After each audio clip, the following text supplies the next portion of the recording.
I'm Sarbat Rauf from National University of Modern Languages, and I'm very thankful to the organizers, Financial University of Russia and our university, FUUAST, Islamabad. And I'm very happy that you two are actually working on a very pertinent issue, because the topic assigned to me is really very important nowadays. So I would like to begin with the role of Afghanistan in connectivity and stability. So my focus is on Afghanistan's role and definitely its position. We have to understand that first, and then I would definitely be talking about the role of Afghanistan in connectivity. So we all are familiar with the geography of Afghanistan, that it is the crossroads of South Asia, Central Asia, West and East Asia. And this is its geography, making it very important. However, because of its landlocked geography and because of the mountainous area, there are some problems, and these problems are not merely because of the geography, but most of the problems are because of the history of Afghanistan, that the different empires tried to control this area many times, but they all remain unsuccessful. However, this brought some issues related to their peace and security, and definitely some issues are related to its instability, and definitely the peace building and conflict prevention. These are those problems which are definitely come in our mind when we talk about Afghanistan.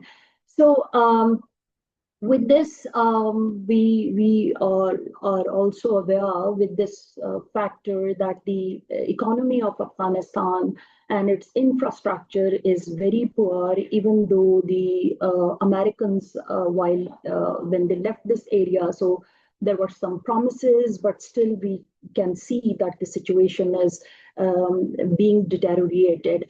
And as far as the people or the society is concerned, many people, they are refugees and they are bound to leave this territory. Why? Because of these economic problems and because of the lack of the proper infrastructure and many other issues which are related to their economic lives and their daily lives. So in these circumstances, what role Afghanistan can play in the connectivity? So Afghanistan, definitely, since we know that this is the geographical centrality of Afghanistan is making it important for the entire regional estate. So Afghanistan needs global integration, and that needs Afghanistan is calling for such modernization and all the economic activities which other countries are nowadays enjoying. So it means that Afghanistan, since it is situated there, so it is very important to make Afghanistan modern, to make Afghanistan economically a progressing state. So regional stability of Afghanistan, regional stability, the entire region's stability is linked with the Afghanistan's peace. So until unless Afghanistan becomes stable, it becomes peaceful. So it seems very difficult that there would be stability in the region. So therefore, it is also needed to have more connectivity through Afghanistan, and there is a need to comprehend this particular part, that Afghanistan is the main gateway to the Eurasian trade as well. So all the economic activities, trade, these are linked with it. So here, a few I would like to show some of the glimpses. I mean, the Afghanistan centrality and some of the projects, the connectivity projects, which are nowadays, we know that in those, most of them are in limbo, but these are there on somehow on some stages. So when we look at the UAP, the first one, that is the railway link, and it is nowadays very much into the discussions as well, and there are some issues coming in, but all these states are trying to settle down these issues because they all are very well aware that the connectivity is the only one solution. So the railway link between Uzbekistan, Afghanistan, and Pakistan, this is the one explicit example to connect the landlocked Central Asian countries with Pakistan, and definitely it would lead towards Gwadar later. And CASA 1000, though it is an old project, but this is another connectivity project. And because of some hiccups and the security challenges, it is also not coming in any shape. However, it is expected that by 2028, it would definitely be having, it would be starting some functions. So TAPI, the Turkmenistan, Afghanistan, Pakistan Indian pipeline, some of the developments one can see, and these developments are between Turkmenistan and Afghanistan. So this is now functional over there. However, the other area which will definitely be connecting Afghanistan with Pakistan, that is difficult, and again halted just because of the problems which I have already highlighted. Another road, that is Peshawar-Kabul road, and this road would be another connectivity with Afghanistan leading towards Central Asia and other parts of East and West Asia. So CPEC extension, that is the recently in May 2025. So there was a promise by all three countries like Afghanistan, Pakistan, and China, that Afghanistan is also interested to join the different routes of CPEC and would definitely be engaged in different projects of CPEC. Afghanistan-Pakistan transit trade agreement is another very popular agreement, which indicates that two countries are inclined towards the trade. There are other indicators to show that there is inclination by both sides, by Afghanistan, by Pakistan, and definitely the Central Asian countries and other regional actors. They all are now thinking over it, that the regional organizations, they would be working for trade, transit, and transportation, because this is the only one way to solve the different issues. So ECO, that is Economic Cooperation Organization, all the members are part of it. Connec is another important regional organization, and it shows the presence of both states there. Besides this, SARC and Shanghai Cooperation Organization, though it's not full member over there, but its significant role is definitely observable. Why? Because it is an observer state there in Shanghai Cooperation Organization. So keeping in view all these efforts by Pakistan, Afghanistan, and then the other Central Asian countries and the stakeholders, Iran and SCO's member. So there is a realization of connectivity dream because this is now hinging upon the internal coherence of Afghanistan, and definitely its efforts, Afghanistan's sincere efforts for the regional coordination are direly needed.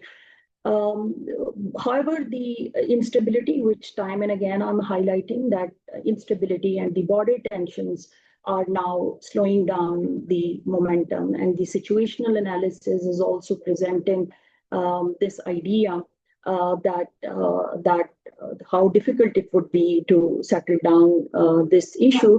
But I believe that the peace and stability is possible by the efforts which these states had decided to start, and they are somehow on some points of success as well. So some are, more active, and some are indeed still in limbo. So Afghanistan is therefore it should be considered as a land bridge for the regional integration.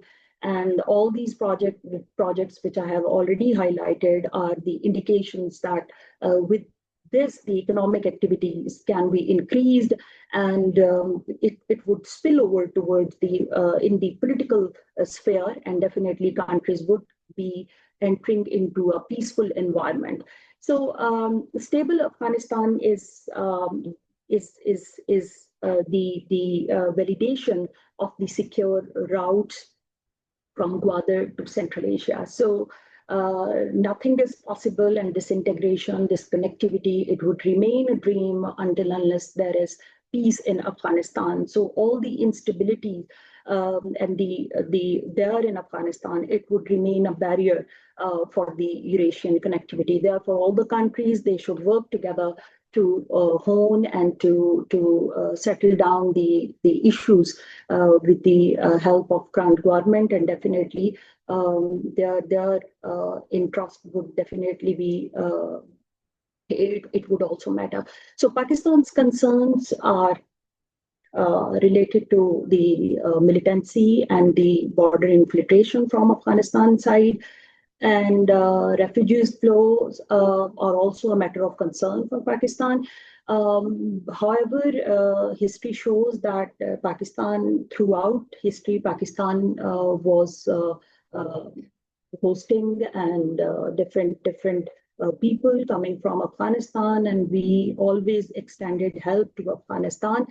So there is a dire need to think over it, and the entire region is now responsible to convince Afghanistan to think over the shared security and the ecosystem across the border, because without information sharing, without intelligence sharing, without the peace there on the border, and without the joint border management, peace is very difficult.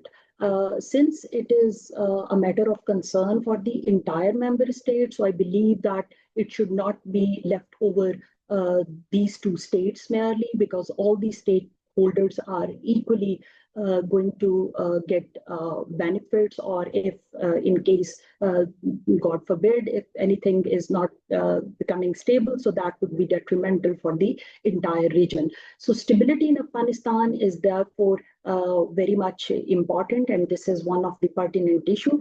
And the economic mobility in Afghanistan is the prerequisite. And as far as the Pakistan's long border with Afghanistan, here this map, one can see that these Torkham and Chaman, which are already, we know that the points of the economic activities. So I believe that these can be beneficial economic zones for not only for Afghanistan and Pakistan, but for China, for the because of the CPEC route, and for Iran. In short, I can say that the entire members of Shanghai Cooperation Organization. So Pakistan's diplomacy, as it is vividly there, so we are very much aligned with the Shanghai spirit and the peaceful coexistence with our neighbors. And Pakistan is therefore a facilitator in the region. Pakistan is also facilitating dialogues, and history shows that we facilitated dialogues, even though High Agreement and so many other history shows that we were there, and we tried to amicably engage Afghanistan. So through different forums like Shanghai Cooperation Organization and the Moscow format, which started back in 2017, and the extended Troika started in 2021. I mean, such kind of multilateral diplomatic platforms can be utilized, and Pakistan would definitely be playing a role of facilitator in that, just like it played there in history. So what is the way forward? The way forward is that economic first diplomacy that is direly needed, where trade as a trust builder. Pakistan should have security through cooperation. It should not be like a blame on any state, because in this way it would not be the solution of any problem. So I believe that security comes first for all these economic activities, and the shared goal of the entire region is a connected and stable Asia. So therefore, economic activities are very important. Now, coming towards the concluding side, as I was asked to speak just 5 minutes, so Afghanistan's peace in Pakistan's, it is a strategic necessity, definitely for Pakistan and for the entire stakeholders who are making their borders, particularly with Afghanistan. So Afghanistan's trade and transit and its since it is the hub of communication, so it is directly linked with the now the success of Shanghai Cooperation Organization, the success of CPEC routes. So all this is now dependent, and the Afghanistan should not be a part of any plot which different countries are trying to do against Pakistan. So in this way, I think that they should seize this movement, because this is the right time for them to understand and to be part of all these economic activities. So connectivity is the new security paradigm which all countries should accept, and stability, as I many times said, that it is prosperity, and Pakistan's leadership role as explicitly one can see that it is indicating that it wants to see Afghanistan as a bridge, and we are not looking at Afghanistan as a buffer. Thank you so much. If there is any question, I am available. Thank you very much for your interesting presentation. I have one question, if possible. I want to clarify one moment. During his visit to the UK, Donald Trump, the American president, announced the US desire to return to the Bagram military base in Afghanistan. And the Russian experts called the statement as impossible and frivolous and reject such a prospect. How does Pakistan view this? Is just a talk, or is it a potential reality in the near future? Thank you very much. Okay. Can any one of you please, Dr. Faisal, can you please make it a little easy? This is my fault, like I could not comprehend the question. Once again, I need to repeat the question. Yes, please. So, last month, during the visit to the UK, the American president, Donald Trump, announced the US desire to return to the Bagram military base in Afghanistan. Russian experts call the statement frivolous and impossible and reject such a prospect. How does Pakistan view this? Is this just a talk, or is it a potential reality in the near future? Well, as a scholar, I believe that when we study, when we examine history, so we believe that there are so many stages where states, they get involved in talks, and these are mostly situational. And but one must look at the policies and the actions of the state instead of just talks. Thank you very much. Thank you for your presentation. And we are going forward. The second speaker, Professor Evgenia Makhmutova, Financial University under the government of the Russian Federation. Her topic is Russia's role in transport corridors in Central Asia. Evgenia Viktorovna, please. Hello, everyone, dear colleagues. I'm very happy to see you all, and thank you very much for giving me the floor, for giving me this brilliant opportunity to make my report and to present my point of view on Russian participation in Central Asian corridors and in Central Asian development as well. One of the main projects for Central Asia and for Russia as well is international transport corridor north-south that is very important on different points of view, and given the turbulent political situation, the North-South Railway is an important route not only for Russia but also for Central Asian states, as transit serves as an additional source of income. It should also be borne in mind that the North-South corridor is one of the main growth points in the development of transport and economic ties with Iran and India and with Pakistan as well. Among other things, in order to use all the possibilities of the North-South corridor and make the most of it, efforts are being made to strengthen the transport network in the Caspian Sea by establishing closer ties between Russia ports and other Caspian states such as Kazakhstan, Turkmenistan, Iran, and Azerbaijan. That is not Central Asian country, but nevertheless also closely and deeply included and involved in processes of this corridor. So the latest results of test cargo transportation along the eastern branch of the North-South corridor, starting in Russia, then passing through Kazakhstan, Turkmenistan, and further through the eastern part of Iran towards the Persian Gulf, have demonstrated the full readiness of this route. That is also very important. And this branch also continues to the northern part of Africa, to the countries of the Middle East, to India and Pakistan. However, now the North-South transport corridor loses out in the cost of transportation, which is still significantly more expensive than through Suez. So a completely new project proposed by, for example, President of Kazakhstan, Kassym-Jomart Tokayev, during his speech at the Eurasian Economic Union Summit in Moscow in May 2023, and worthy of attention is the launch of high-speed freight trains on the Chelyabinsk-Balashak, that is in Kazakhstan, Iran route, within the framework of the North-South transport corridor. According to the head of Kazakhstan, the infrastructure of the North-South transport corridor can be used to implement this project while creating a cargo consolidation center for the new route in Chelyabinsk. So as for Kazakhstan's position, it's quite obvious.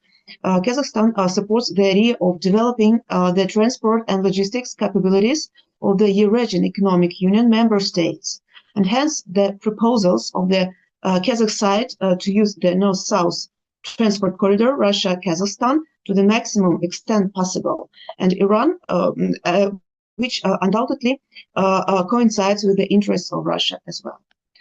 As for challenges that now Russia is facing in Central Asia, I would like to mention several of them that could possibly influence the implementation of North-South transport corridor and of other connections between Russia and Central Asian states. So Russia's participation in transport and energy corridors in Central Asia definitely faces a number of mostly negative factors, including intermittent border conflicts between some of Central Asian republics, the terrorist threat from Afghanistan, and competition with other regional and great powers promoting their own initiatives.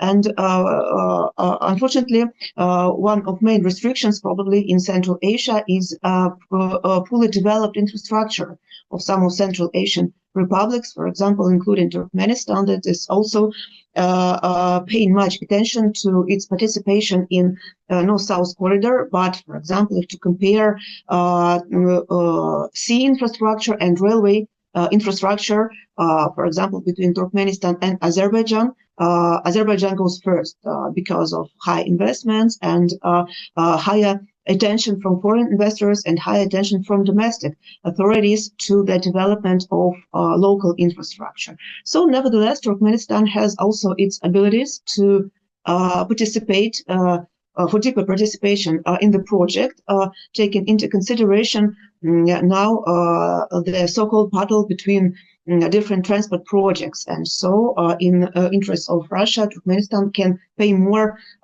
significant role in the development of North-South transport corridor.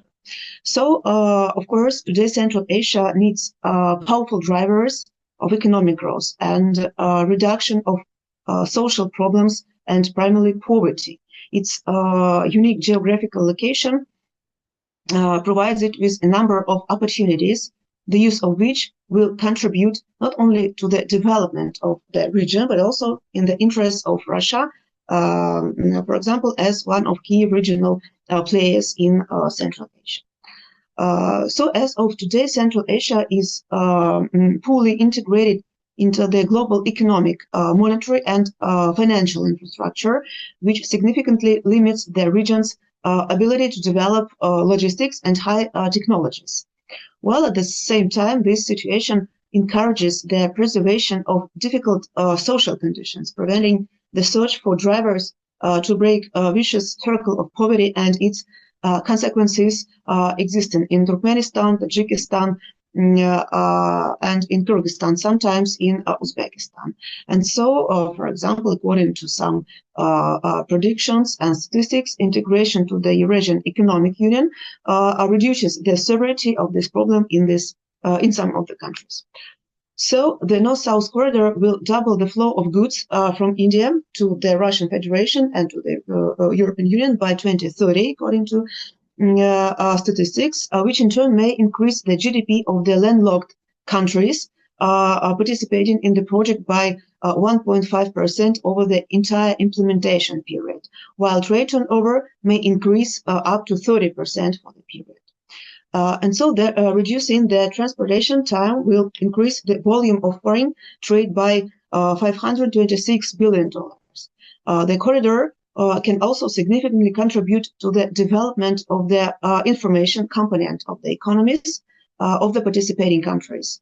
Effects such as the development of 5G technologies, the introduction of electronic invoices, the creation of a cloud-based joint logistics systems are expected. And the development of this transport corridor will also provide a driver for the growth of technological efficiency in the Central Asian economies, while reducing the severity of the poverty problem in the region. So this is obviously one of the main challenges and maybe threats to the implementation of the project and to the implementation of different infrastructure projects and investments as well. It is also worth noting separately that despite positive effects of the project, Central Asian countries sometimes cannot come to some joint decisions to stimulate infrastructure development, and they are not sometimes ready for significant economic transformations. And the presence of third-party players and other significant initiatives, like, for example, Trasica and other regional corridors, sometimes makes it difficult to form common positions in countries pursuing their goals in the region also. So Russia is certainly interested in the development of the Central Asian countries, both from the point of view of ensuring security in its southern borders, as well as from the point of view of economic motivation to enter new markets, trade cooperation, and overcoming sanctions as well. And so today, for example, Eurasian integration can be probably one of key mechanisms for promoting Russian interests in Central Asia, together with bilateral cooperation. Now we can see that Russia is developing a unique format that is titled Russia plus Central Asian countries. This is quite a new format for Russia. Only several summits took place, and for example, while China and Central Asian countries, or US and Central Asian countries, and EU and Central Asian countries have these summits regularly. So as for Russia, this is quite a new summit. And for example, last week, there was another one with the participation of Russian President Vladimir Putin. So accordingly, it's tools that are most likely to be used in the implementation of partnership programs with Central Asian countries.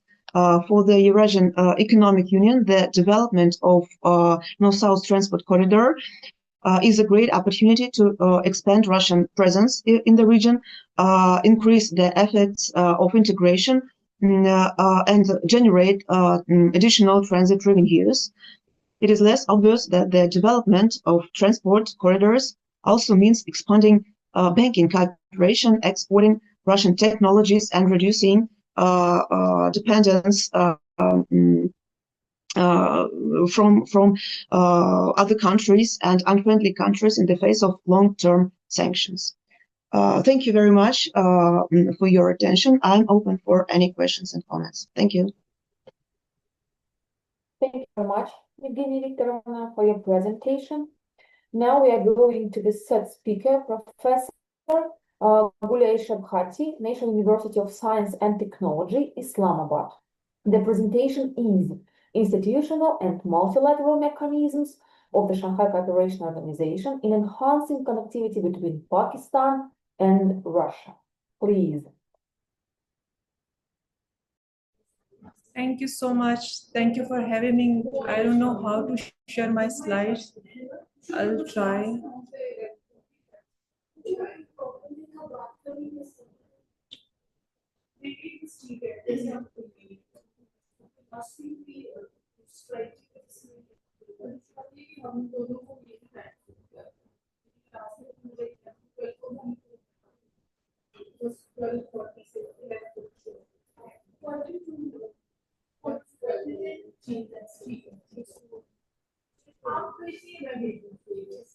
Any problem? Is it visible now? No, no. Now, yes. Yes, now we see it. Okay.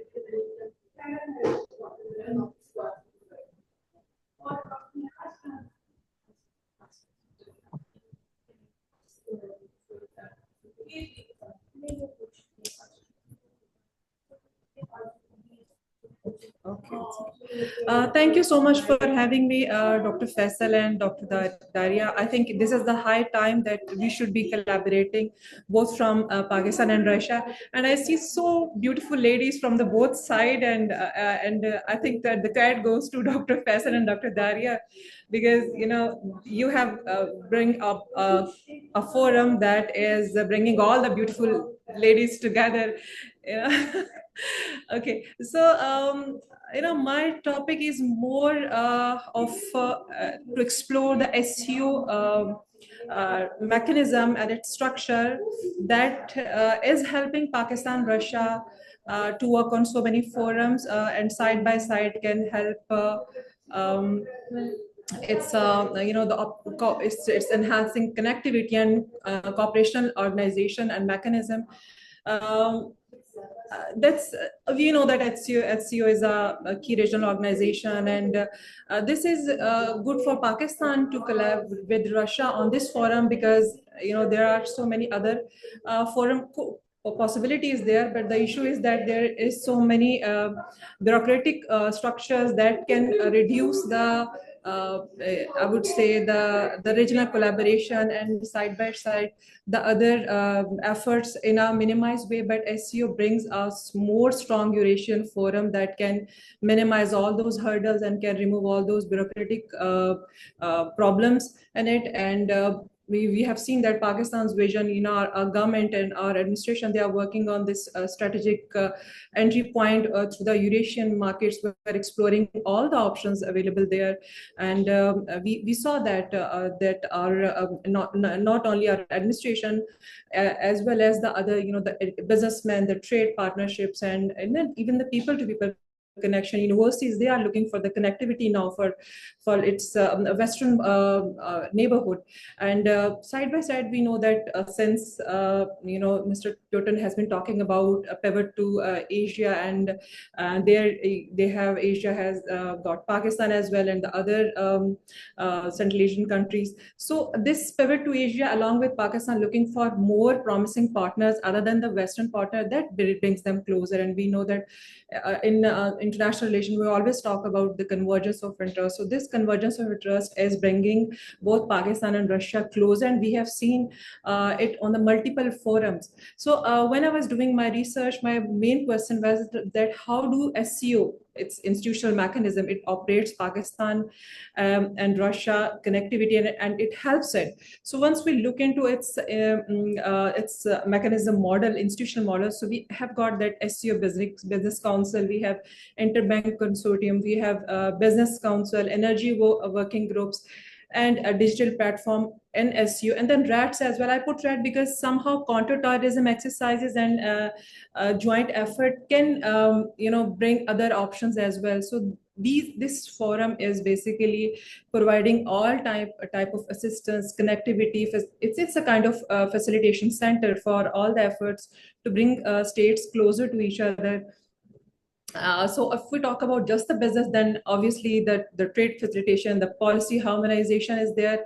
There are certain issues in international issues that can create problem. Let's say, the sanctions on Russia or Pakistan indirectly facing some pressure from the other side, probably the Western side, not to go into these all collaborations with Russia. So both sides are facing some kind of setbacks as well, but it's a continuous process, and it's always good to be optimistic.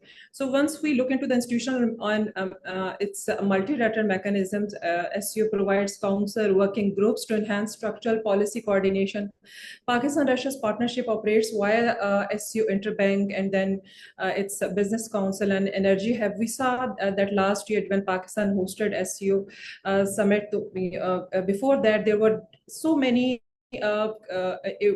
sideline meetings with all the traders and businessmen. There were approximately 75 plus delegation from the Russia was here. It was the second biggest after China, and it was so the government in Pakistan, they promoted it, and I personally saw so many people going and doing that meeting from Pakistan Business Council. But because the people in the Pakistan, they really want such a kind of forum, so it was a hit situation last year.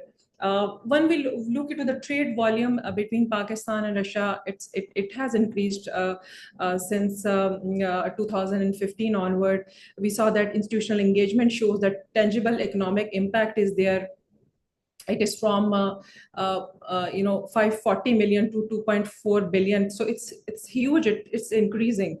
And then mostly the sectoral distribution of the cooperation is related to the 15% is with the industrial goods, and then the textile, then agricultural goods, and then the energy projects are there.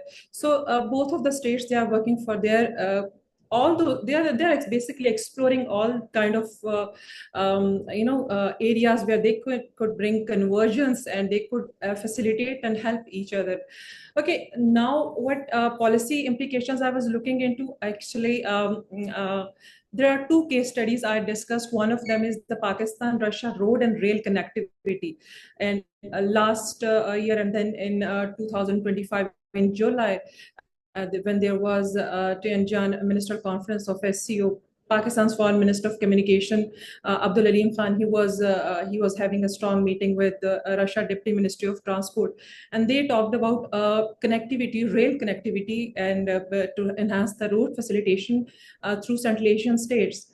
And in the meeting, Pakistan briefed Russian side about domestic reforms, that there should be a digitalization of transport infrastructure, there should be the deployment of CCT monitoring on the highways, and then initial barrier-free motorways should be there, and monetary e-tagging for the toll collection, and then so many other security reforms as well. So basically, this was a proposal from the Pakistan that was highly appreciated by the Russian side, and they appreciated that how Pakistan is thinking about the infrastructure and logistic initiatives, that and all those things, they are achievable.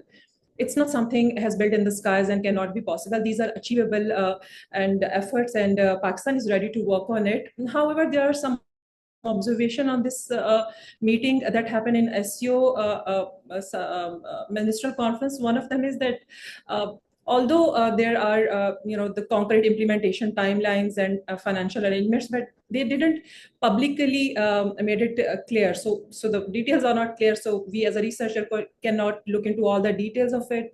And then Pakistan suggested about the reforms, but it's really difficult to know that how SCO expectations Pakistan is going to meet. Obviously, it needs a huge funding as well.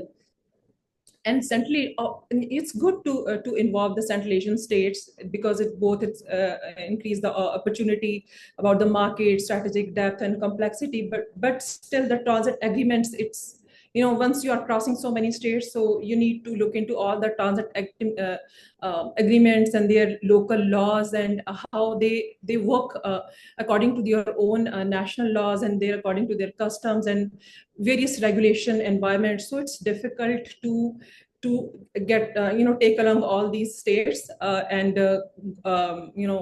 go for a successful railway and this road initiative. One of important development was about to happen in the March. That was about the railway track. Pakistan and Russia, they basically inaugurated it as well.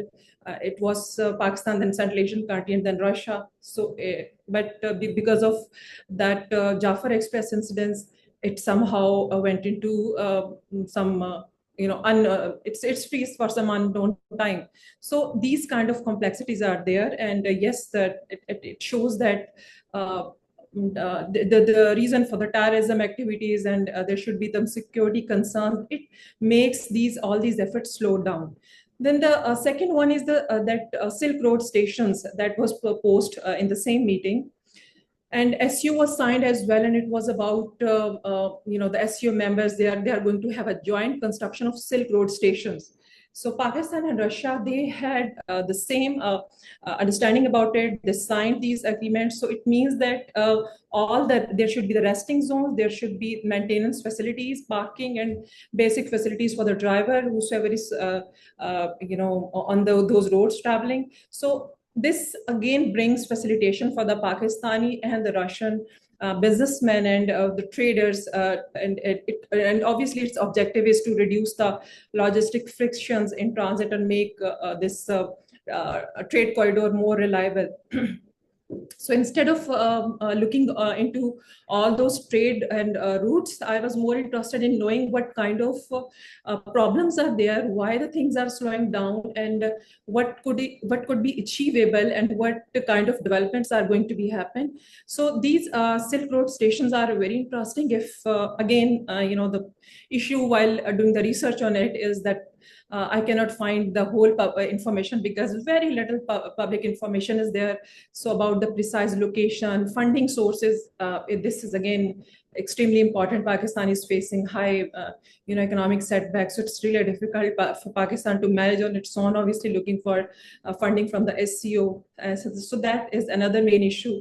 And it's again, we can do another research on it, that how does the Pakistan can get help from SCO forum for its to materialize this kind of trade activities. And then there is these both of these case studies, it impacts on Pakistan-Russia connectivity, and yes, it is going to deeply help Pakistan and Russia to explore more options.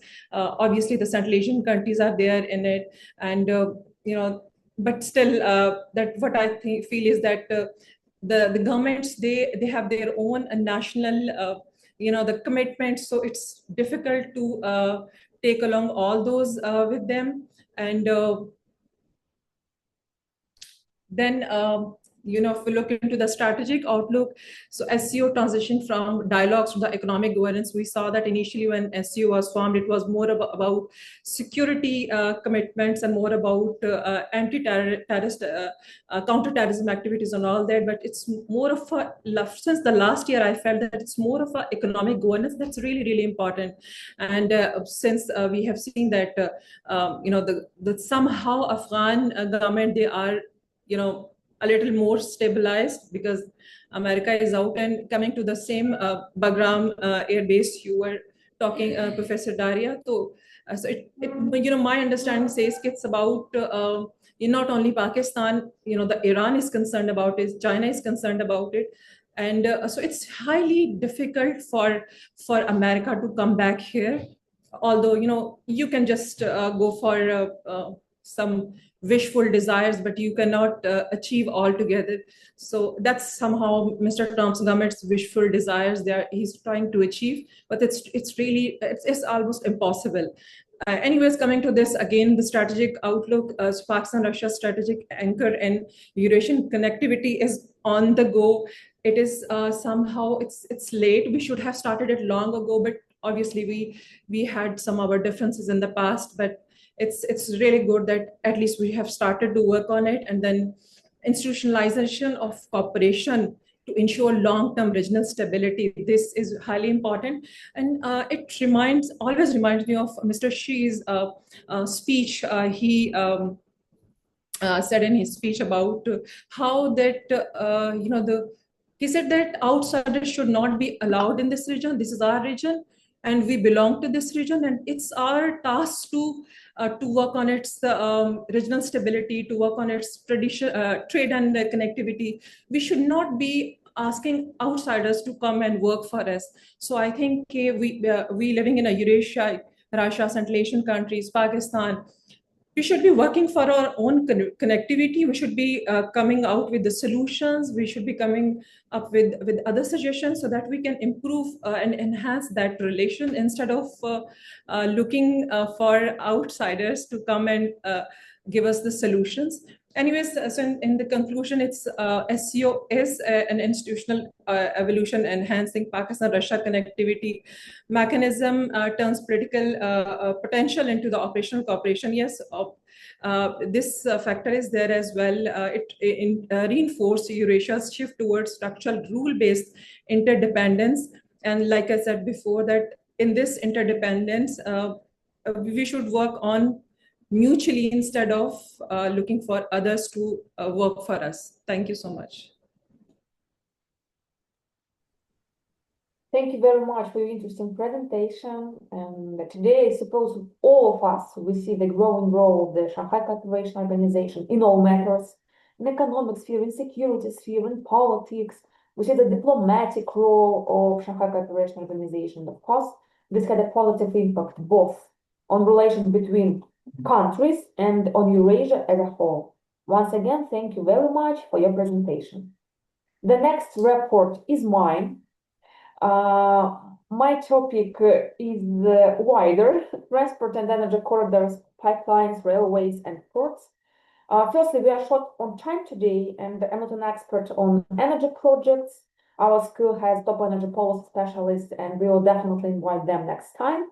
That's why today in my presentation, I will discuss transport projects announced or currently underway in Eurasia and highlight the challenges associated with each. And finally, a conclusion, I will explain the principles on which, in my opinion, logistic projects should be based.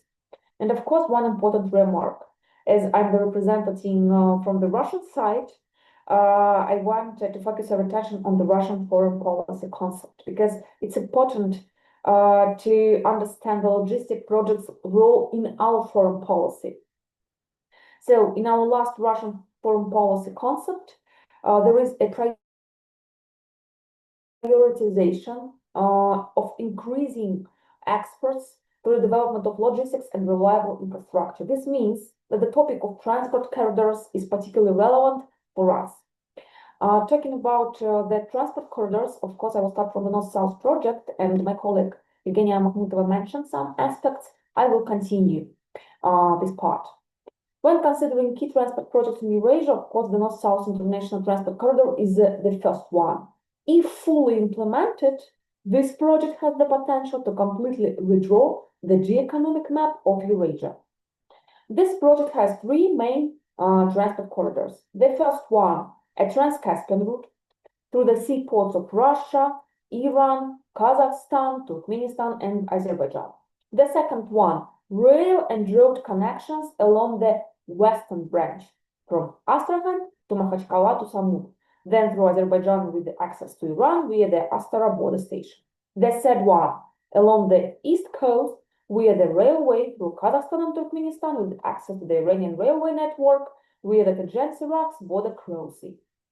Among the limitations for full-scale implementation of the project, I want to mention the following one. One more remark, I'm not pessimist, but I want to be realist, and as here we see the experts, I suppose it's very important to discuss some challenges that we see and maybe some recommendations how to overcome these challenges. So the first one, Iran has an undeveloped railway network, lacking the Kazvin-Rat-Astara section for a through route from the Persian Gulf to the border with Azerbaijan. Over the 23 years of the project's existence, Iran was unable to complete the section on its own. 2 years ago, in May 2023, our presidents, the presidents of Russia and the president of Iran, signed a special agreement to complete this railway section between the cities of Rasht and Astara. And Moscow will provide a loan, 1 and 3 billion euros loan for this project. Construction is expected to be completely by 2027. And last month, Iran Transport 34 kilometers of land to Russia for the construction of the railroad. That's why, let's see. Then, considering maritime transportation through the Caspian Sea, the main difficulties are related to the shallowing of the Caspian Sea, unfortunately, and the underdevelopment of port infrastructure and the fleet's capacity to transport cargo by sea. And here we need to look at the situation across countries. The first one, Russia. Russian ports on the Caspian Sea play a significant role in the development of transport routes in the region. For example, cargo turnover at the 3 Russian ports on Caspian Sea, the first one Machkala, the second one Astrakhan, the third one Oля, has increased by a third in recent years, and the production capacity of the Astrakhan port has doubled. However, Russian ports are unable to cope with the growing cargo fleet due to a lack of terminals, cranes, and other infrastructure in Astrakhan and congestion in the shallow Volga-Don Canal. Russian plans include expanding the port area, then acquiring new equipment to develop port infrastructure, but at the same time now it's a challenge for us. The second country, Iran. The second problem is the low number of vessels on the Iran-Russia route. Iran's Caspian ports are currently only 25% operational. Iran has promised to expand its merchant fleet by 15 more ships by the end of 2026, some of which will be purchased from Russia. However, today we see a difficult situation in the Middle East. Of course, it affects the Iranian foreign policy priorities, requiring a concentration of resources on the development of their military industry, on their diplomatic tools, and some other moment. The third country, Azerbaijan. Today's Azerbaijani port and railway infrastructure require modernization. And it's also a challenge for us. The next transport corridor, the next logistic project, the Chinese Belt and Road Initiative. Of course, discussing logistic projects is impossible, not to mention the Chinese geopolitical initiative, which currently involves more than 120 countries. The project's success lies in the fact that China is now a major investor. The countries of Central Asia, why I'm talking about Central Asia because it's my home specialization, have received approximately $80 billion in direct investment in recent years, which is almost equal to the annual trade turnover between them. It's a lot. The next projects, Proseka and the Middle Corridor. The first one, Proseka. European Union and United States initiated this project, but at the same time, it was never implemented. Although the idea of creating a global transport route inspired countries in the region to pursue a number of independent projects. China seized the initiative and effectively replaced it with its global One Belt, One Road project. The second one, the Middle Corridor, or the so-called Trans-Caspian International Transit Route. On paper, the European Union's financial commitment appears impressive, really. 2 years ago, at the European Union Central Asia Transport Investor Forum, January 2024, 10 billion euro was announced for the development of the Trans-Caspian International Transport Route.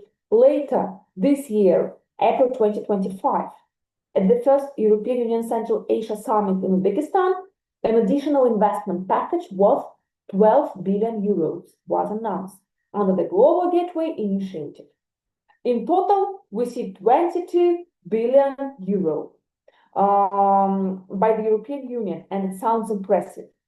But in reality, this amount is insufficient. On the one hand, the most urgent upgrades alone require approximately 18.5 billion euros. Secondly, but even the available funds may not reach the actual project. The main problem lies in the European Union funding mechanism, the so-called EFCD plus mechanism, which does not provide for direct spending of billions, but rather operates through the provision of guarantees to attract third-party investors. In theory, this should mobilize both public and private funding. In practice, the mechanism often proves slow, bureaucratic, and unreliable. Therefore, the American and European projects are met with considerable skepticism. Moreover, the project passes through Central Asia are problematic because the United States of America and European Union have limited leverage over the processes. taking place there. In addition to geographic remoteness, this is also explained by the relatively insignificant volume of trade with countries in the region. For example, the United States has only suppressed the 1 billion mark in trade just with Kazakhstan in Central Asia. When it comes to other countries, it doesn't even reach $500 million. It's not a lot, comparing with Russian projects, Chinese projects, and others. To summarize, the general risks for implementing logistic projects in the region include the following. The first one, the Afghan question. Today, I asked the first speaker about perspectives of American announcement to return to the Bagram military base. Unfortunately, today it's a risk. Why? Because you know that many Eurasian countries try to join forces to develop transport and logistic routes. For example, Uzbekistan and Afghanistan did a lot in this direction. The first Uzbek-Afghan joint transport venture was created 2 months ago, Sandiana Trans. And the new company will receive monopoly rights and unprecedented powers in Afghanistan, and it will be given control of the country's critical railway artery. They have a Mazar Sharif Nababad railway, as well as technical maintenance functions for the entire railway network in Afghanistan. However, the announcement of the American president plans to retake control of the Bagram Air Base in Afghanistan has met with fierce resistance from the Taliban, and it was expected, and raises serious concerns about the potential risks of a new military conflict in the region. This could provoke, unfortunately, destabilization of the entire Central Asian region, with unpredictable consequences for the countries, not just of Central Asia, but other countries too, I mean the close surrounding countries. And this is especially true, for example, for Kazakhstan, for Uzbekistan, Turkmenistan mostly. That's why nowadays we have to take into account this challenge too. For us, it could be a risk. At the same time, among the Russian experts, there is such a position that is just the free will announcement of the American president and just the talk, not the reality. Let's see. Then I mentioned that today I will highlight some principles on which, in my opinion, logistic projects should be based. The first one, of course, the importance of geopolitics. Every transport corridor must take into account the geographic realities, as well as economic needs and geo-economic aspirations. I've mentioned today, for example, the American and the European projects, the Middle Corridor, but only those that are grounded in reality are successful. You mustn't lose touch with reality. This is the first very important moment. The second one, the counterproductiveness of using corridors and the pressure too. Instrumentalizing corridors to exert pressure on certain countries is counterproductive. Any attempts to polarize or eliminate regional consensus on the corridors will significantly reduce their effectiveness in the medium term and will hinder long-term security and stability. Why? Not just me, but my colleagues today, for example, Evgenia Makhmutova mentioned about the North-South Destination Transport Corridor. Why it's so popular today? Why we say the development of this transport corridor? Because it's inclusive. The goal isn't to polarize the region through competing projects, but to unite it and ensure regional consensus. The third one, inclusiveness. Corridors must be inclusive, ensuring that all participating countries play their part in ensuring connectivity. Therefore, an exclusionary approach is ineffective. For example, the Middle Corridor could be aimed at excluding Iran and Russia, for example, from regional equations, depriving them of foreign exchange earnings from transit.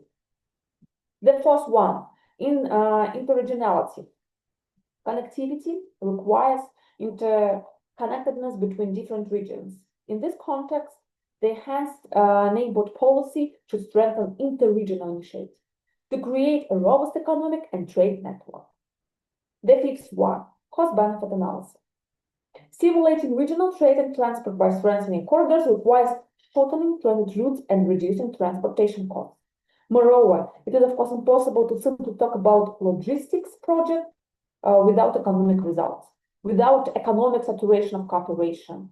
Speaking of the North-South project, we must mention the free trade agreement between the Eurasian Economic Union and Iran, which entered into force on May 2025 and stimulates trade and turnover.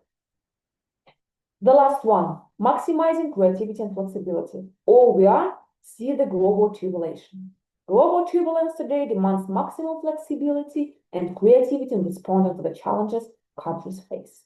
Thank you very much for your attention, and I'm ready to answer questions. Thank you.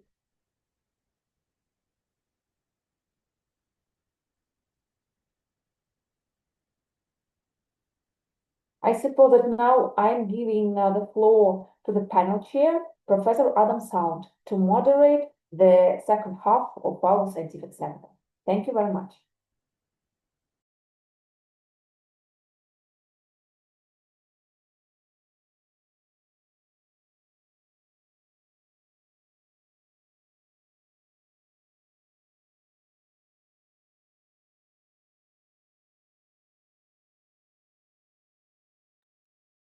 Sir, please unmute your mic.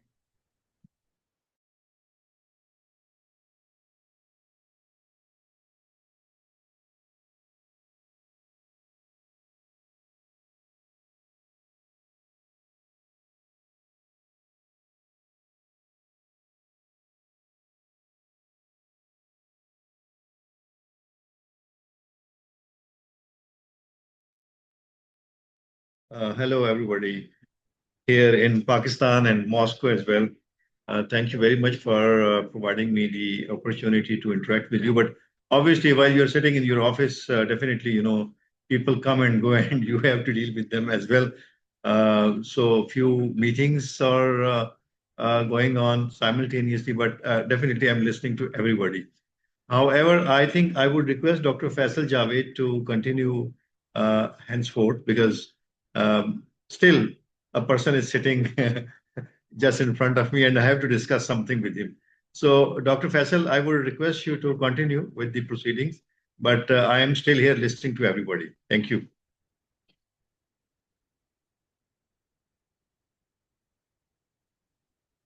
Your mic is muted. Yeah, thank you. Thank you, Dr. Adam. Actually, he is sharing, but he's still busy with meeting. And now we have next presentation with me and actually Dr. Uzma. Actually, is leading this presentation. He's actually affiliated with NECTA and also is a colleague at Federal Urdu University. I request to Dr. Uzma, please proceed your presentation. Hello, Assalamu alaikum. Am I audible? Yes. Okay, let me start. Thank you so much, Dr. Faisal and Dr. Daria, for organizing this insightful session and bringing together scholars and experts of international relations together. Even though we are not sharing the same physical space, or platforms like this reflect the very essence of today's topic, that is connectivity. Just as digital networks bring us together today, physical and strategic connectivity is reshaping the global politics in a profound way. Today, we stand at a very pivotal moment in the transformation of Eurasia's geopolitical and geoeconomic landscape. The theme of my address, Gwadar and CPAC in Russia's connectivity vision, is far more than a discussion of ports and pipelines. It is basically a window into the future of global order. As the unipolar movement fades and fluid, the multipolar system emerges and nations are redefining power not through alliances based on ideology, but through corridors of connectivity, infrastructure, energy flows, and digital networks. In this emerging era, connectivity is a strategy and infrastructure is diplomacy. Against this backdrop, Gwadar Port and the China-Pakistan Economic Corridor offers Russia a very historic opportunity to extend its influence from the heartland to the warm seas, reshaping not only its own geopolitical posture, but also the balance of power across Eurasia and Indian Ocean. Russia has historically mastered overland power, vast territory, rail networks, and continental influence. Yet one strategic limitation persists, and that is the lack of access to reliable warm water ports. This geographical constraint has shaped centuries of Russia's foreign and military policy, from the Crimean War to the search for Mediterranean and Indian Ocean access. Today, that quest becomes even more critical as global trade, maritime choke points, and energy distribution are increasingly contested. Gwadar, located on the Arabian Sea at the mouth of the Persian Gulf, and near the Strait of Hormuz, present a unique solution to Russia's maritime dilemma. Just 600 kilometers from one of the world's most critical energy arteries, Gwadar offers Russia direct access to the Indian Ocean and broader global south. It is not merely a Pakistani or Chinese port, it is emerging as a maritime linchpin of a new Eurasian connectivity architecture, one in which Russia has both strategic interest and a growing presence. Just give me a minute because my laptop is about to shut down. I have to connect the cable and I'll be continuing along with this. Originally, CPEC was conceived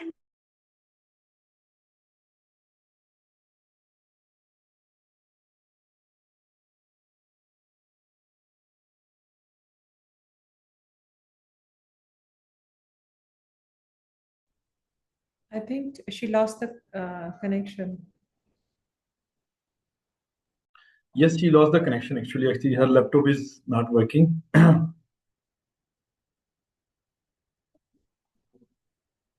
I think her connection is disconnected, in fact. I think, Dr. Faisal, you are being the co-author Yes, here. sir, but I don't have You a can presentation. continue.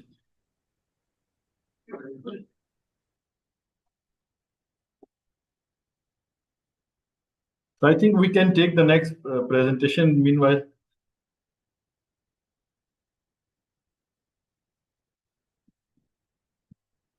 Please go ahead. Go ahead, please. Sir, go ahead, but I don't have a presentation. She has.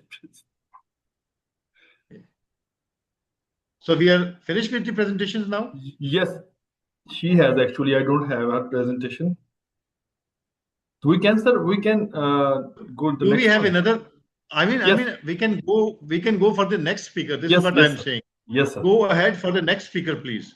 I think Dr. Uzma is here, sir. Please. Yeah. Dr. Hello, Uzma. everyone.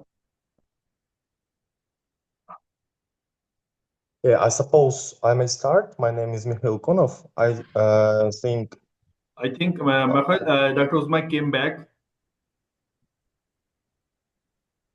oh, she's back, right? Yes. Oh, okay. Sorry for this. Floor. Okay, sorry for the interruption. Let me continue where I left. Originally, CPEC was conceived as a bilateral initiative between China and Pakistan under the framework of the Belt and Road Initiative. However, CPEC is evolving rapidly from a bilateral corridor into a multinational platform open to wider Eurasian participation. When Pakistan formally invited Russia to join CPEC projects and Moscow responded positively, and Russian Foreign Ministry expressed Russia's principal support for CPEC, recognizing it as a key component of broader Eurasian Economic Union and BRI integration. Furthermore, since 2015, China and Russia have signed multiple agreements to harmonize the Eurasian Economic Union with the Belt and Road Initiative, signaling institutional alignment that is now ripe for operationalization. This convergence provides the basis for a powerful strategic possibility. The CPEC becomes a southern extension of Russia's connectivity vision, connecting the east-west corridors of the Trans-Siberian Railway and north-south transport corridor in the warm seas of the Arabian Sea via Gwadar. Russia is already building an impressive network of connectivity routes. The north-south transport corridor links Russia to Iran and India through multimodal transportation. The Northern Sea Route offers alternative Arctic shipping lanes. The Trans-Siberian Railway anchors east-west logistics across the Eurasian continent. And the Eurasian Economic Union fosters economic harmonization among post-Soviet states. Yet all of these initiatives share one strategic limitation. They rely primarily on the land routes or cold weather maritime routes. They are vulnerable to geopolitical tensions, seasonal limitations, and external pressures, from Western sanctions, maritime dominance, or choke point vulnerabilities. Russia needs an all-weather, geopolitically friendly, warm water maritime outlet. Gwadar, linked through CPEC and potentially through Iran, provides the missing southern gateway. In this vision, the integration of Russia's international north-south transport corridor, China's BRI, and Pakistan's CPEC and Iran's transit corridor would produce a seamless north-south eastern axis of Eurasian connectivity that is unprecedented in scope. Energy will be the backbone of this emerging order. As Europe diversifies away from Russian energy after 2022, Moscow needs new reliable markets, and at the same time, Pakistan faces chronic energy shortages and seeks affordable gas and oil. China also requires secure overland energy routes that bypass the vulnerable Strait of Malacca. Here, Gwadar becomes a hub of a triangular energy alliance. The proposed Pakistan Stream gas pipeline funded by Russia would connect Russian energy through Central Asia into Pakistan. If combined with LNG regasification and storage facilities in Gwadar, this would allow Russia to export energy directly to the Arabian Sea. Scholars have noted that Russia is structurally pivoting towards Asian energy markets, and Gwadar offers the maritime infrastructure needed to support that pivot. The CPAC becomes not only a trade corridor, but an energy security corridor, reshaping the global energy map. However, this integration is not only physical, it is political and ideological in a new way. The future multipolar world is not being built through military alliances like NATO or ideological blocs like the Cold War. Instead, it is being constructed through corridors, supply chains, digital platforms, currency arrangements, and development financing. Amitav Acharya calls this emerging order multiplex or civilizational pluralism, where multiple centers of power, values, and institutional logics coexist. In this context, Gwadar's importance lies in its potential to become a shared knot, not an exclusive base. Rather than being viewed solely as a Chinese project, Gwadar can be reframed as a neutral, open-access, rule-based connectivity hub similar to Dubai or Rotterdam. If designed with governance mechanisms that include Russia, China, Pakistan, and even Central Asian states, Gwadar could anchor a collective Eurasian maritime system that enhances the interdependence while preserving sovereignty. This conceptual shift from exclusive ownership to shared stewardship is essential to attracting Russian participation and reducing geopolitical mistrust. Moreover, connectivity in the 21st century extends beyond railway and ports into the realm of digital infrastructure and the blue economy, and Russia possesses significant capabilities in cybersecurity, satellite communication, and digital infrastructure. China leads in AI-driven logistics and e-commerce. By integrating the digital Silk Road with the maritime Silk Road through Gwadar, these states can build a digital logistic energy nexus that enhances efficiency, resilience, and innovation. Gwadar could host fiber optic landing station, data centers, maritime surveillance system, and blue economy ventures such as fisheries, offshore energy, marine biotechnology, and marine trade insurance. Of course, visionary projects face real challenges. Security issue in Balochistan remains a concern, though Pakistan has created special security division to protect CPEC assets. Similarly, Western sanctions on Russia complicate investment and financial transactions. Bureaucratic fragmentation in Pakistan, as well as capacity constraints, can slow the progress. Trust deficit among regional actors must be carefully managed, yet history shows that connectivity projects reshape geopolitics rather than the other way around.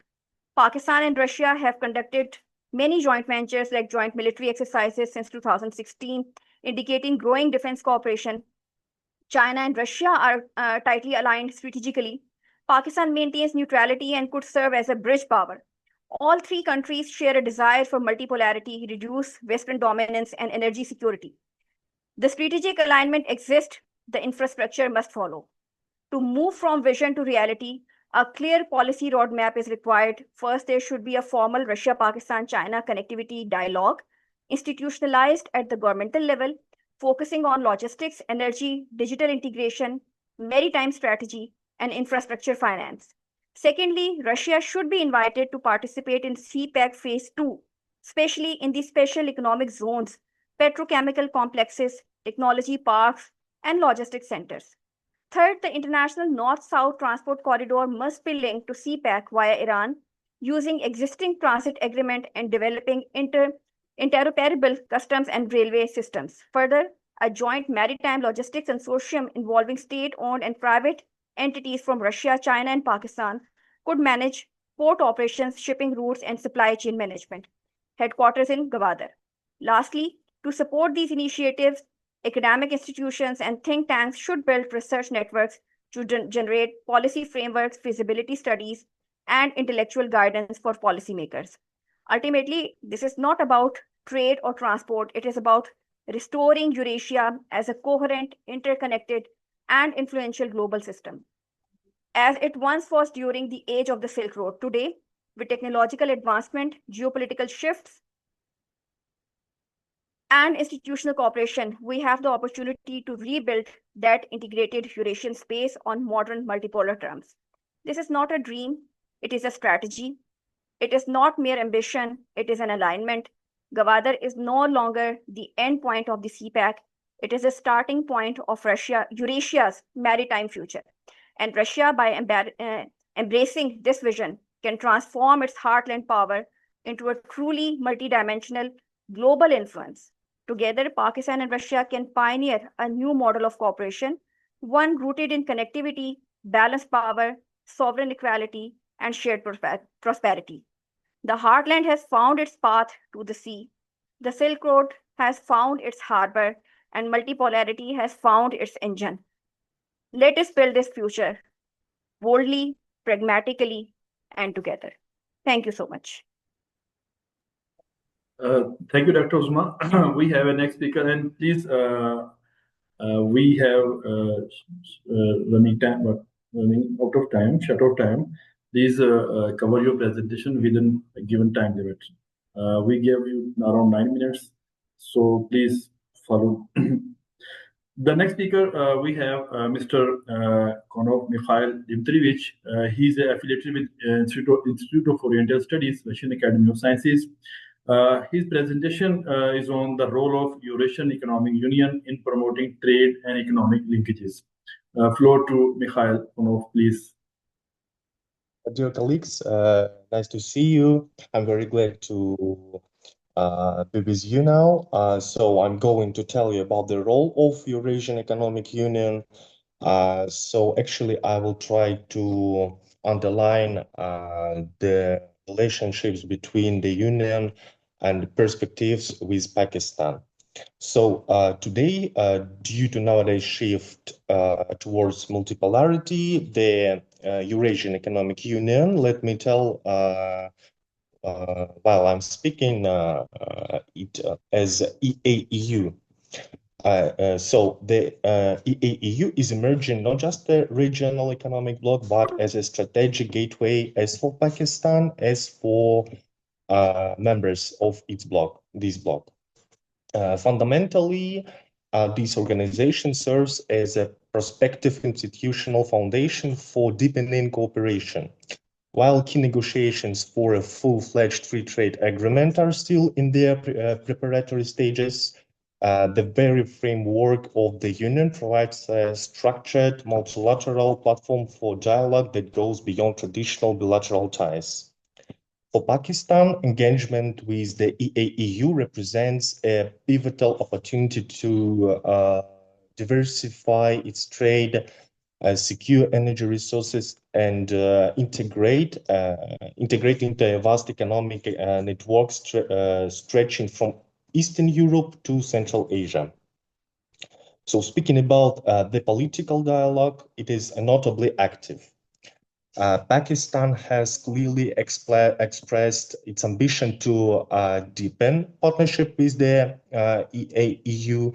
However, a key historical obstacle had to be addressed.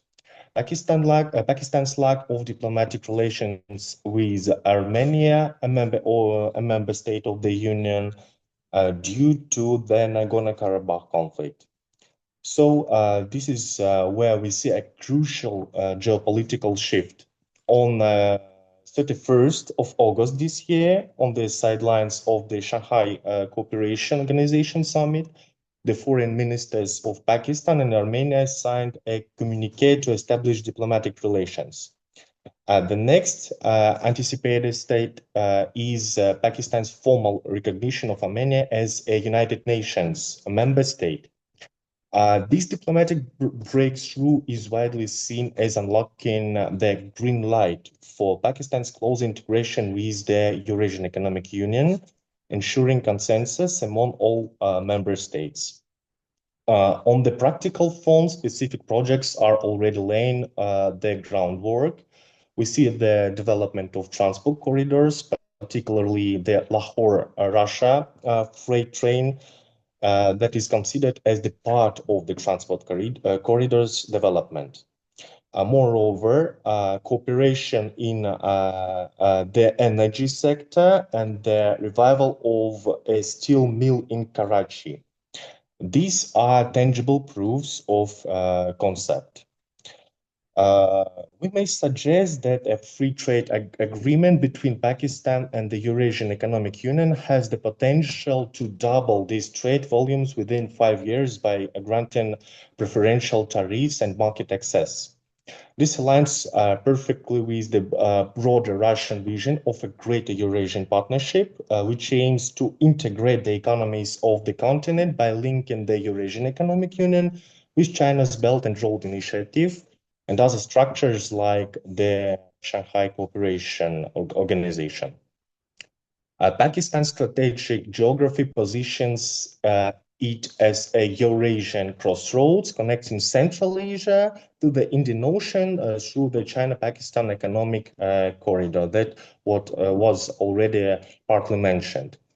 The integration of these initiatives could materialize in ambitious north-south transport corridors, for instance, from Yekaterinburg in Russia to the ports of Gwadar and Karachi in Pakistan, traversing Central Asia. Such corridors would not only enhance trade, but also support energy diplomacy, eliminating the threat of energy shortages. So actually, summing everything up and giving some brief, what the free trade agreement gives to Pakistan. First of all, it is access to the unified Eurasian Economic Union market with population of about 108 million people. Secondly, it is integration into the international north-south transport corridor, which can reduce logistics costs. Thirdly, it is lower duties that will make Pakistan exports more competitive. And finally, it is diversification of economic relations in general. Thank you very much for your attention. If you have any questions, please feel free. Thank you, Mikhail Konov, for your presentation. We have, of course, have a question, but end of the presentation, we will take the question. Audience participants can write a question and the message. We will take all questions. Okay, we have a next presentation. Professor Dr. Natalia. She is a senior research fellow at Russian Academy of Science, Institute of Oriental Studies. Her topic is opportunities and challenges in Pakistan and Russia cooperation. Please floor to Professor Natalia.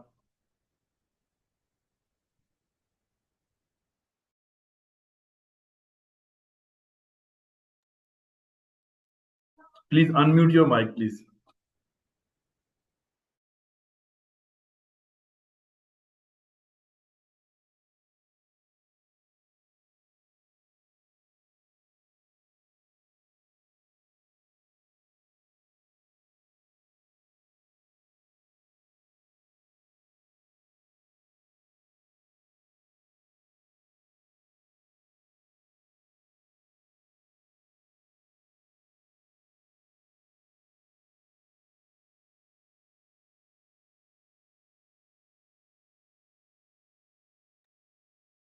Dr. Natalia, can you please unmute your mic? We cannot hear you, please.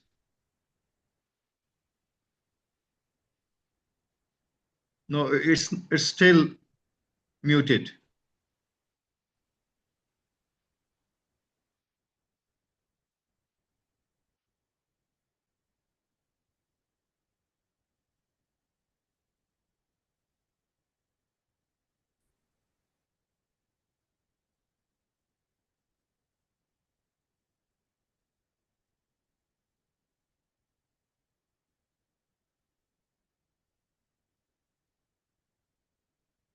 You hear me?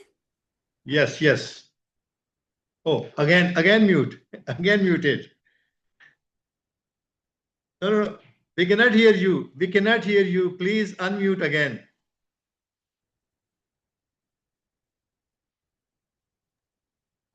Yes. Oh, yeah. Thank you. Thank you very much, my dear colleagues. It's very nice to see you, to join you. It's a great opportunity. It means this webinar is the next step of our cooperation. Yes, and my congratulations. My colleagues have covered too many topics. And of course, I would like to ask several questions. I ask them later, but at the same time, I would like to underline several issues only briefly. Since Pakistan joining Shanghai Cooperation Organization in 2017, the country has participated in all of the organization's events and mechanisms, collaborating on the implementation of its agenda. In September 2025, Pakistan assumed the chairmanship of the Shanghai Cooperation Organization Regional Anti-Terrorism Structure for 2025-2026 year. The government's economic transformation plan, led by Prime Minister Shehbaz Sharif, is based on 3 pillars: developing trade ties. Due to current circumstances, Islamabad is interested in Central Asian market, and my colleagues presented their topics about this issue. Then innovation and increasing revenues. It should be translated as increasing export volumes. From my side, I suggest you to summarize all these topics, all these papers. And as far as I know, in November 2025, I mean this year, the Economic Committee, Russian-Pakistan Economic Committee will held in Islamabad and then in Yekaterinburg. And please, so quickly prepare the summarize, maybe in 3 pages, and please send to this committee to analyze, because your unique scientific input in this agenda is very important for both countries. Yes, and I would like to briefly tell that Pakistan was one of the signatories of the Tianjin Declaration, which outlines the Shanghai Cooperation Organization's position on regional and global issues. Both countries, I mean Russia and Pakistan, adopted declarations on cooperation and it based in following areas. Please, multilateral trading system, artificial intelligence, strengthening scientific, technological, and innovation cooperation in green industry. These issues are very important for both countries. But at the same time, only briefly, I would like to underline one more topic. I mean, very important as for the Russian Federation and as for the Islamic Republic of Pakistan. This is the fight against terrorism. It's very important for both countries. And it means this topic is not deeply analyzed by our scientific branches, and this is and it means I invite you to look very closely on this topic, and at the same time to send our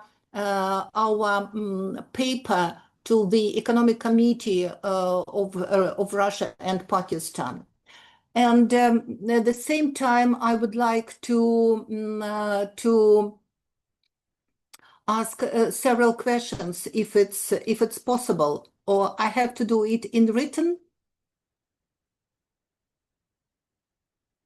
Hello? Yes, you can ask your question. Yes, not in. You can speak. Yes, I have several questions. First of all, one of our colleagues, and please explain to me. Of course, I have my answer, but the first question is one of our colleagues mentioned about that the background base is absolutely impossible to American to US now. For example, why? This is my question. The next question is one of our colleagues mentioned about the necessity that the Russian Federation has to be joined the second phase of the China-Pakistan economic corridor. For what reason? Because Russia and Pakistan these countries are discussing the possibility to construct its own economic corridor. For what reason? Yeah, and the next question is, please explain to me from Pakistani side about the advantage of Gwadar port against Chabahar port. Please explain to me. Of course, I have my own position, but at the same time, I would like to share your opinion about these issues. Thank you.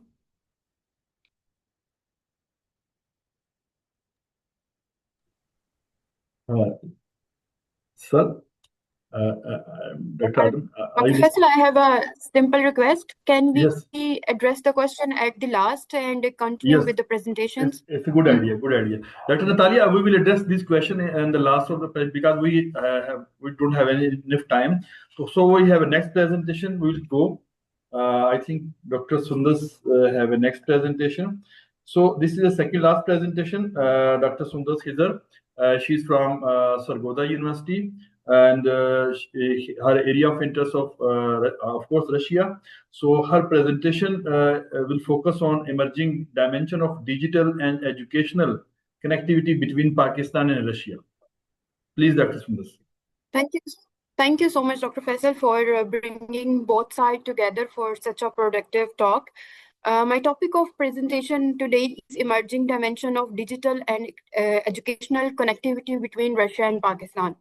As we all know, in recent years, relationship between Russia and Pakistan has entered a new and promising phase, once defined by the strategic dialogue, but now growing and emerging by digital and educational connectivity. This transformation reflects how soft power and intellectual cooperation are shaping 21st century international partnership, where ideas, education, innovation define the nature of bilateral ties.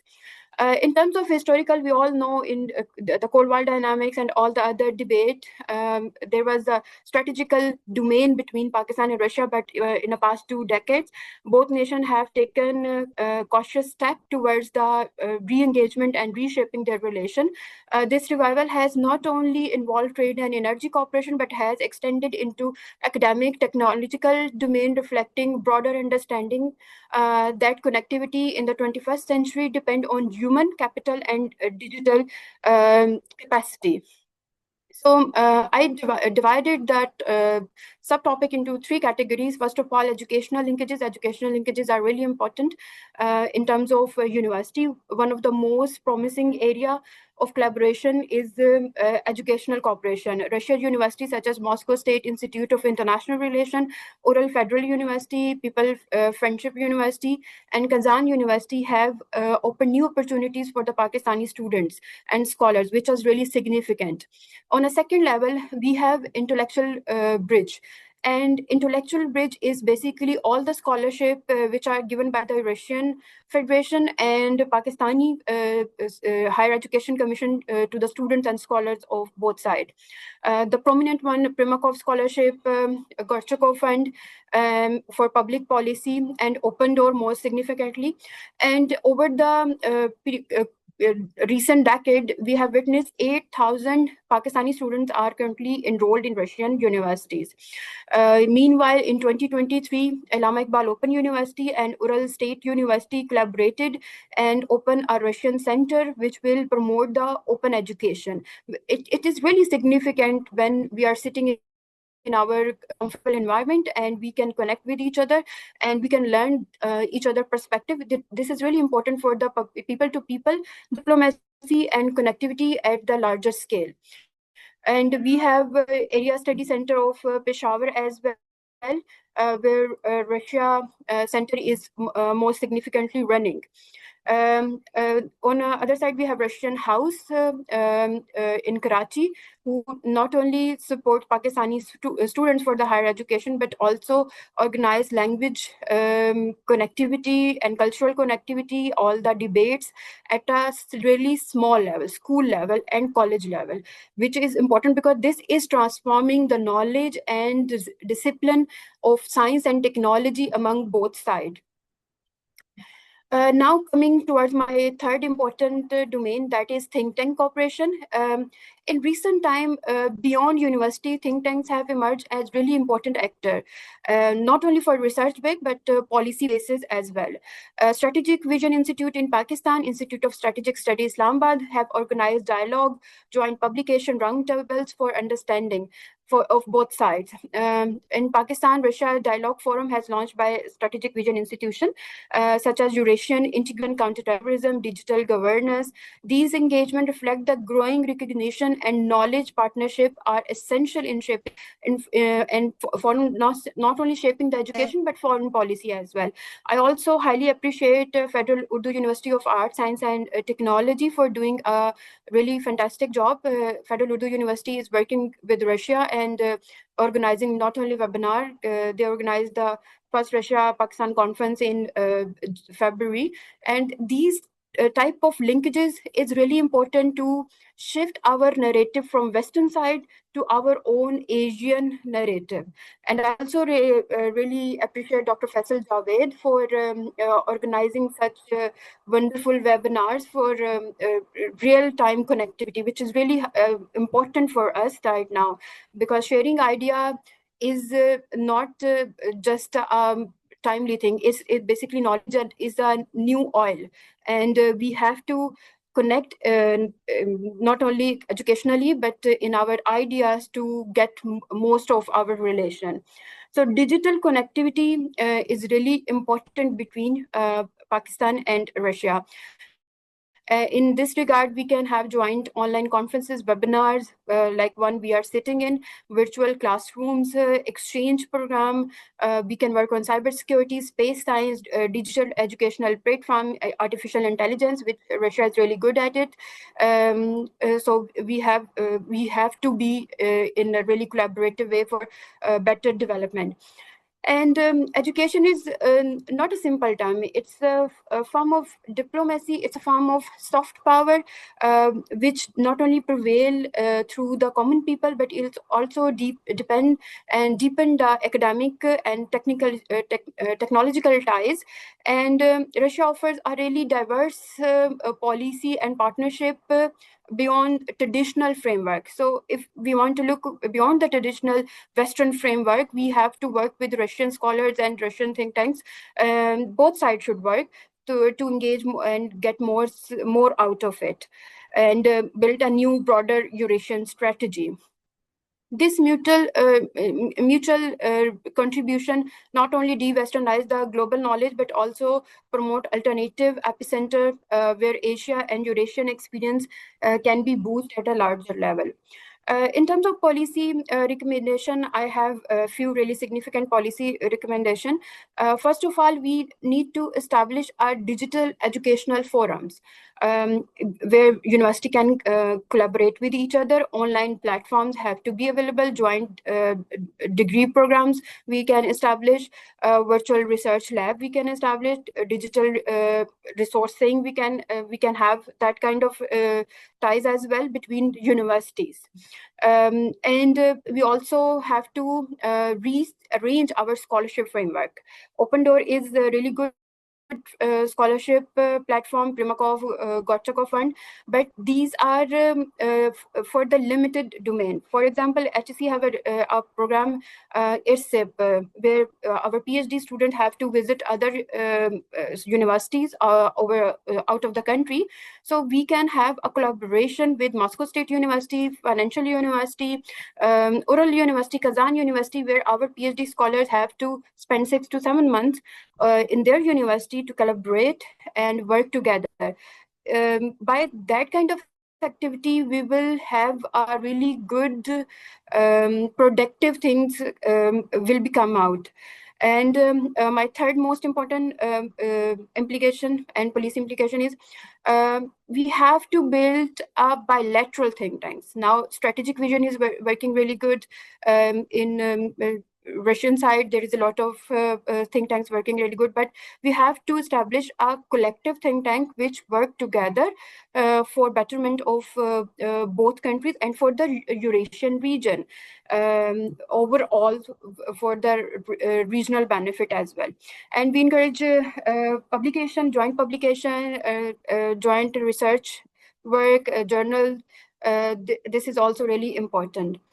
By that, all that kind of implication, we can have a vision of 2030 where our economy, our education, our digital network will be grow way more faster than in the past decade.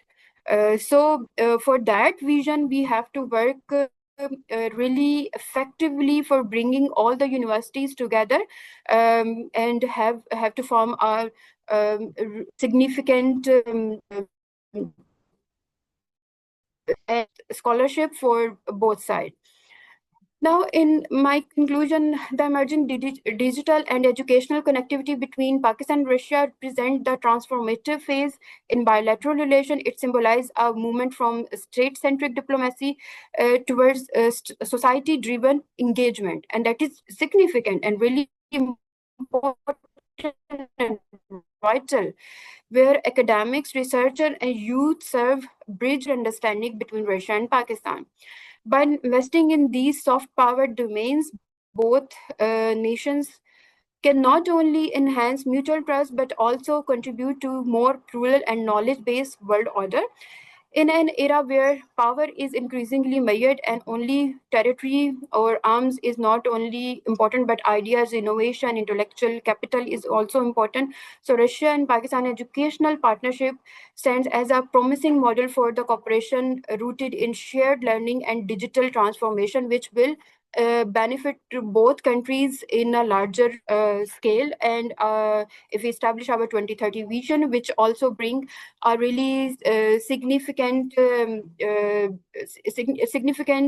development, in a sense that we can achieve more in just a smaller time period. Thank you so much.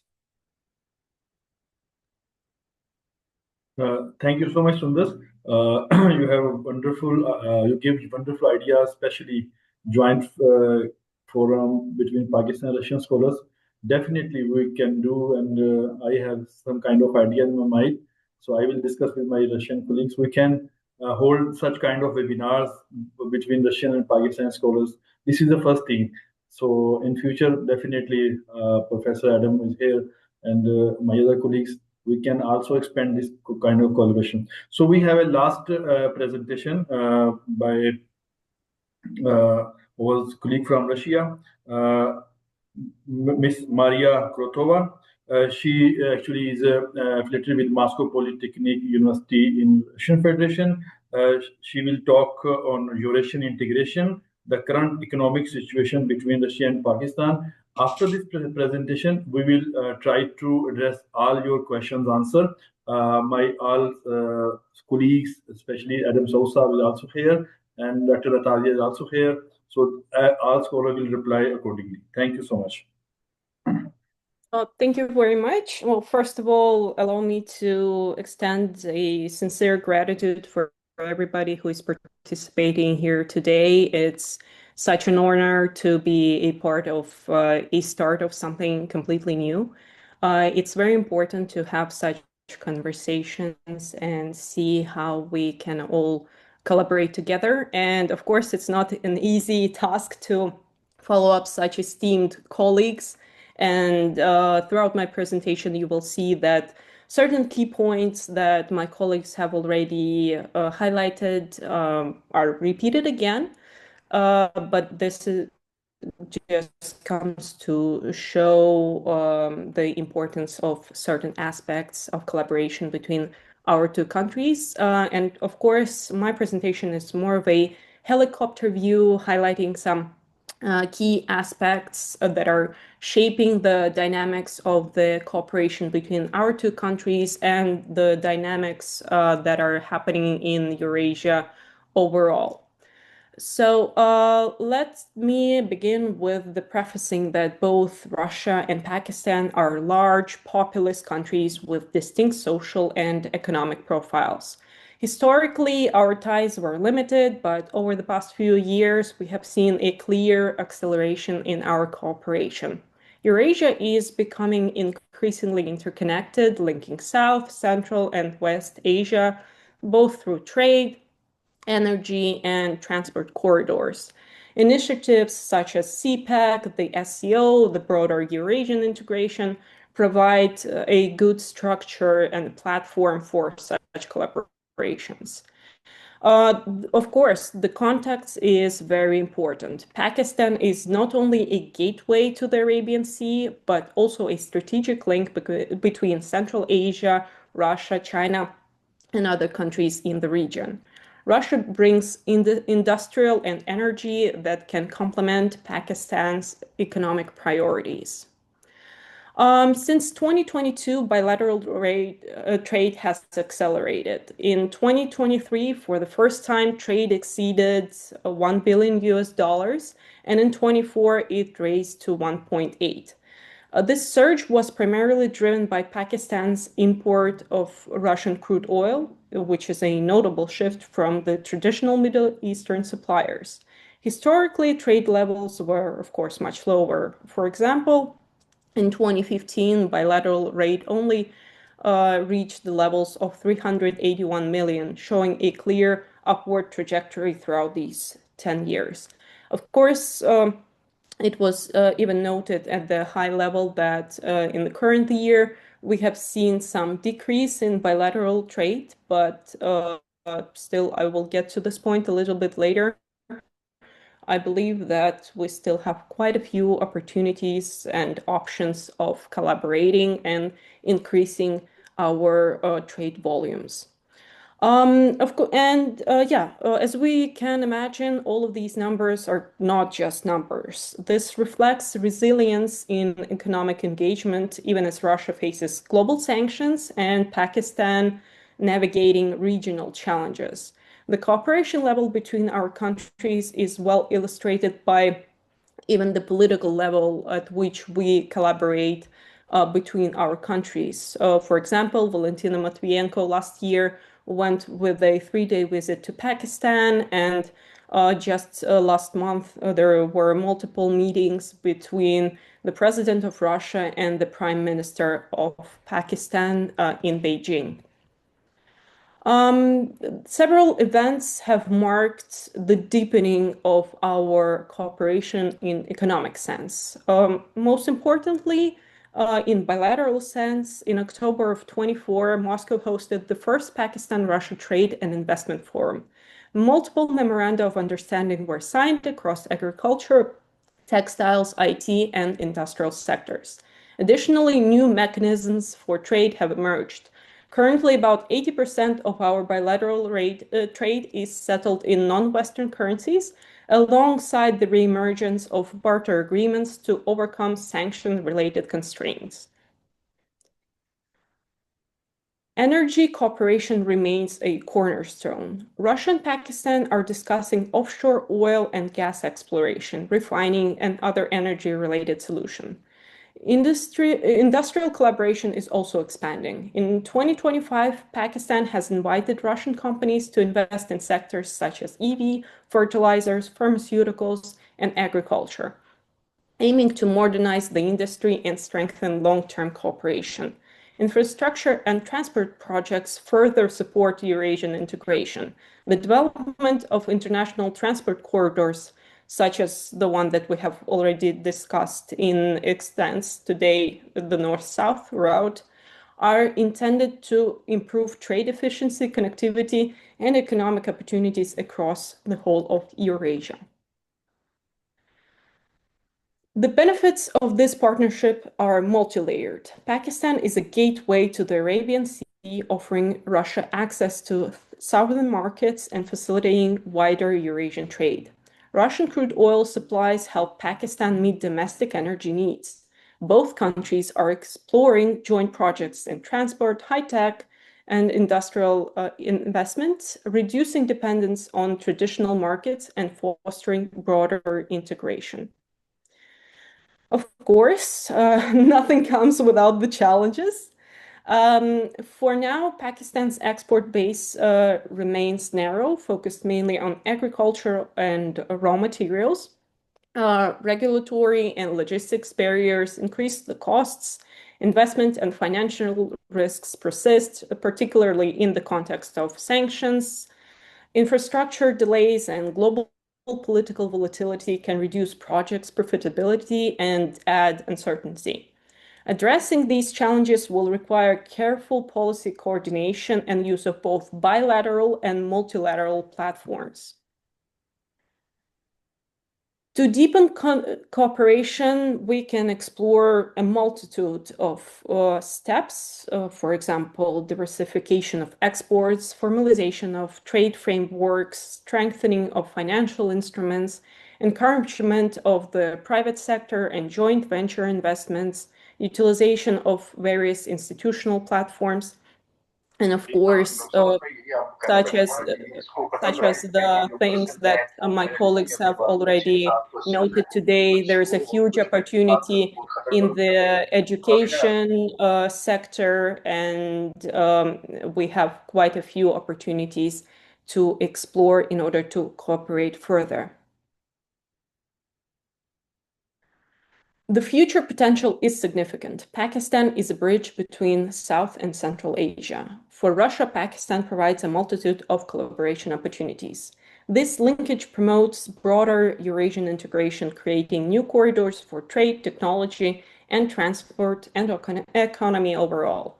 Various platforms offer extension of multilateral collaboration, but the immediate gains are, of course, in the bilateral projects. In conclusion, Russia-Pakistan relations are shifting from symbolic gestures to pragmatic economic engagement. Russian integration is happening not only through trade, Russian and Pakistani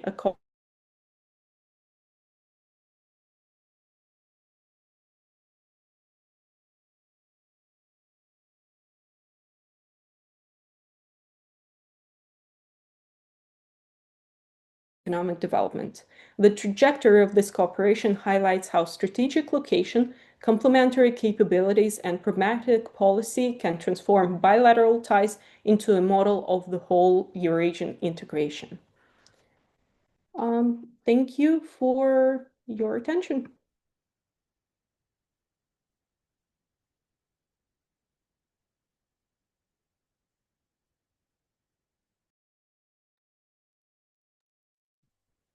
Thank you very much, Ms. Maria.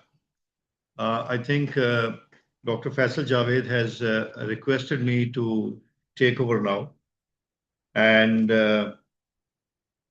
first of all, I think I should be really thankful to all the participants and worthy speakers who have presented their thoughts and shared their ideas for the broader integration of Pakistan, Russia, and Central Asia.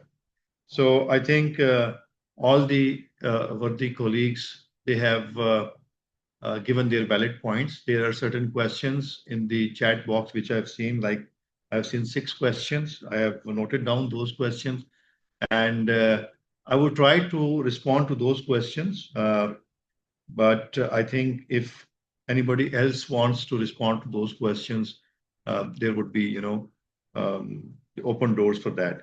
So Professor Sarvat Rauf, Professor Eugenie Makhmatova, Professor Gule Aisha Bhatti, Professor Daria, Professor Uzma Siraj, Dr. Faisal Javaid, Mr. Konov Mikhail Dimitrovich, Professor Zamarayeva Natalia, Dr. Sundar Khizar, and Ms. Maria Gorativia. Thank you very much. And I'm also grateful to all the attendees who have joined us to this very important seminar. I think the most important thing is that there's a shift between Pakistan and Russia relations, and the shift is towards the right direction, I would say. There are multiple factors.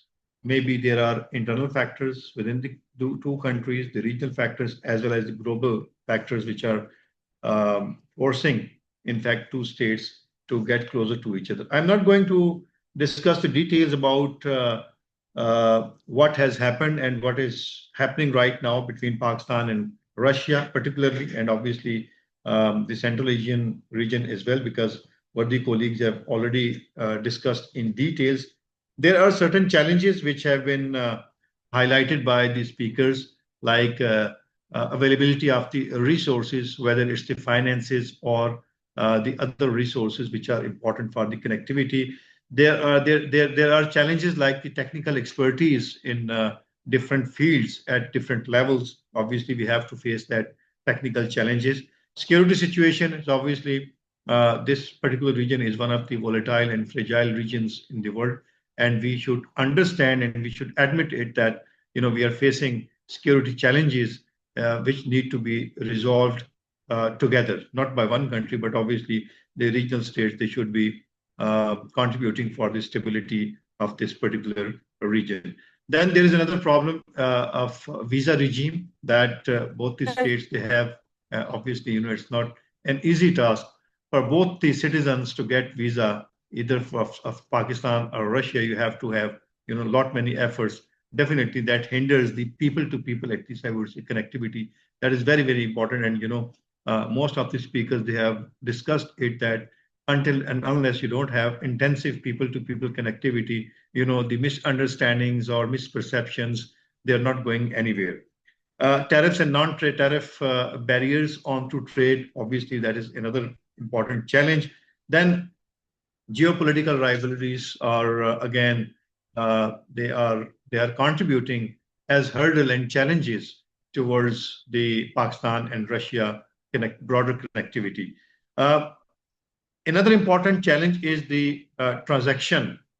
One of the, I think, participant has asked a question that is about the interbanking channels. Yes, I understand and I agree that this is one of the major challenges so far the business communities of both the countries are concerned. We don't have any bank in Russia. Russia doesn't have any bank in Pakistan. So the transactions have to be done through the third party, an intermediate challenge. Now, that raises the cost of the transactions. Obviously, the intermediary is going to have handsome money as the transaction, and secondly, it would also take time. So in this way, obviously, when you are not directly dealing financial matters with each other, the delays can lead towards the delay in the delivery of the goods and products as well. And obviously, that can be one of the challenge for the broader and intensified kind of connectivity with each other. So I think another question is about the drop of Pakistan-Russia trade during the last year. Yes, it was bound to happen because, our major commodity or major product of international trade with Russia, it was the hydrocarbon, crude oil in the recent times. So obviously, when the supply of crude oil that dropped, definitely the overall trade volume between the two countries, it also dropped. But besides that, we understand that Pakistan and Russia, they have increased their bilateral trade, particularly in the fields of, when Russia, it is exporting kind of machinery, construction machinery, particularly, and the railway components to Pakistan. But nevertheless, there is need where we can, expand the area of cooperation into multiple fields. It should not be confined to 2 to 3 fields, or it should not be, based primarily onto the import of hydrocarbons from Russia to Pakistan. It should be, it should include so many other products and so many other commodities which Russia can export to Pakistan, and obviously Pakistan can reciprocate that as well. Now, there was another question that is, could Russia be a major energy supplier to Pakistan? Yes, it can be, but the problem is how to deliver the Russian crude oil to Pakistan, even the Russian natural gas to Pakistan. That is $1 billion question, I think. And there are so many challenges to materialize this supply to Pakistan. But since, Pakistan is closer to the Middle East and we have very close relations with the Middle Eastern countries, I think for now or in the foreseeable future, I personally think that Pakistan's major energy supply would remain the Middle Eastern countries instead of Russia. Then the question was about the diplomatic, political, and logistical challenges. I have explained few of them, not in detail, but yes, these are the problems which are hindering the connectivity between the two countries. And another question was, instead of a transit economy, why cannot Pakistan a beneficiary of the corridors? I think one of the major benefits of the corridor is that you are getting the transit fee. It itself is one of the benefits. Secondly, when the economic activities, trade activities increases through your territory, your country, it generates further employment and economic opportunities for that particular country. And once you have integrated your economies with each other, even through the transit trade, I think that is going to give benefit to you. It's not that you're just, exporting. For example, Russia is exporting its products through Pakistan. It's not exporting its products to the Pakistani markets. Yes, it would be, once the transit corridor is operationalized, it is going to have better connectivity between the two countries, and it would give the fruits of trade and economic relations between the two countries. And there is another question, how Pakistan is answerable to US interests in Afghanistan. Look, Afghanistan is an independent country, as a sovereign country. Pakistan is a sovereign country. And you must know that the international relations are based on the bilateral level. So US has its bilateral relations with Afghanistan. It has bilateral relations with Pakistan. Same goes with Pakistan. Pakistan has its bilateral relations with Afghanistan, with the US, China, Russia, all these states. So I think this question does not fit into this particular webinar's domain, because whatever America wants, for example, if it wants Bagram base in Afghanistan, definitely it has to negotiate with the Afghan authorities, not with the Pakistani authorities, because Pakistan does not have any sovereignty or any control of the Bagram base. It's not our base. Yes, if America wants our base, definitely we would be responsible for that, but not for the American base. So I would just be giving a way forward where there are certain suggestions. Obviously, the most important is intensive engagement at all the levels, not only at the official level, but through the unofficial level or the track to diplomacy. B2B is business to business, but I have borrowed this term that B2B does not mean business to business, but it's brothers to brothers. So in that context, I think it needs to be strengthened into that particular context as well. And like I've already explained, this kind of activities which we are having right now, we should involve more and more students into this particularly, because students are the future of any state, any country. So once you have brought into the students the future of your country into these kind of activities, they would be in a better position to know more about each other. And all the misperception and misunderstanding would definitely be vanishing away. And in future, you're going to have more interaction and more, acceptability towards each other. Second important thing is we should follow the open regionalism concept instead of, having kind of economic unions or, economic communities. It's better to go for the open regionalism. Yes, Russia is the member of Eurasian Economic Union. Pakistan is not, but Pakistan can have independent economic relations with all the 5 Eurasian Union countries. So that should not be hindering Pakistan's, individual economic relation with any of the member state of the Eurasian Economic Union. Same goes with, other initiatives like ECO, we have SCO, we have other initiatives. So these should not be, hindering, or they should not have any negative impact on the bilateral economic relations between the 2 countries. So follow the open regionalism is another way forward. And definitely, in order to have prosperity and stability in Afghanistan, the most important role should be played by the regional countries. And we have seen that at this time, at least all the member states of Shanghai Cooperation Organization, particularly in one or the other way, they are the immediate neighbors of Afghanistan. So this is one of the forums where I think the regional states, they can collaborate and they can, discuss about the non-zero-sum game instead of zero-sum game in order to bring stability, because this is the major hurdle in stability in Afghanistan. And the broader, I would say, the broader region is the major hurdle between the connectivity of Pakistan and Russia and Central Asia as well.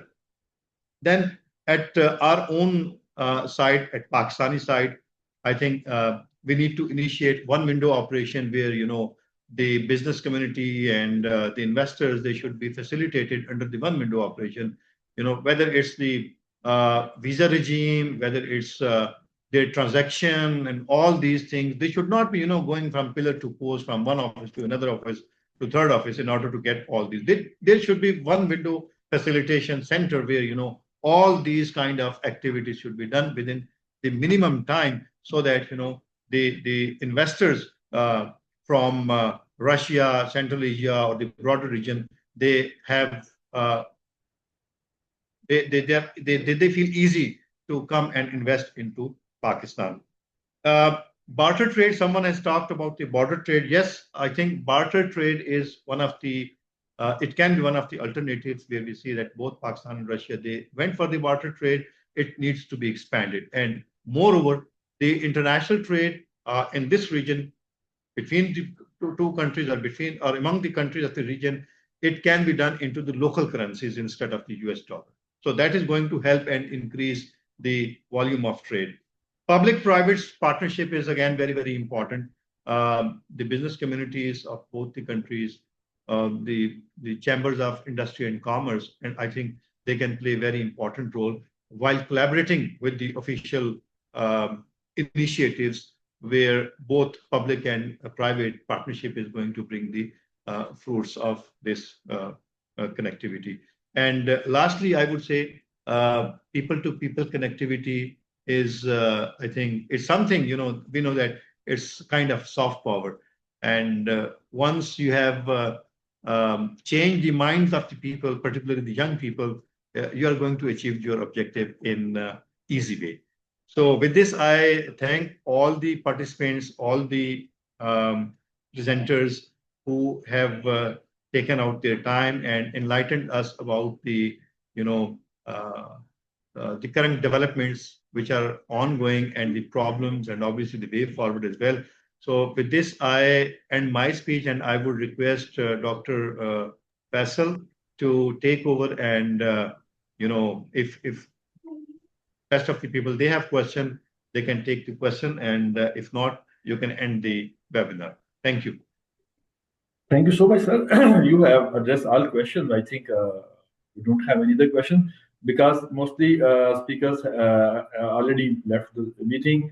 So thank you so much, Dr. Natalia, Dr. Arya, another scholar, Dr. Sundars, and Dr. Adam Saud, and Financial Ministry, my colleague Mahtamova, and Dr. Daria, and Nazir Baksi Saab, my friend from Moscow, and other colleagues and students who joined this meeting. I know we have several questions we could not address, but thank you so much for everyone who joined this meeting, and thank you so much, Adam Saab. You gave a wonderful and excellent and practical suggestion. I will share with you, and I will make the proceeding of this webinar. Definitely, I will share with everyone. And this video of this webinar will be available on our official YouTube channel. Everyone can watch and give the suggestion for further future collaboration. Thank you so much for everyone. Thank you.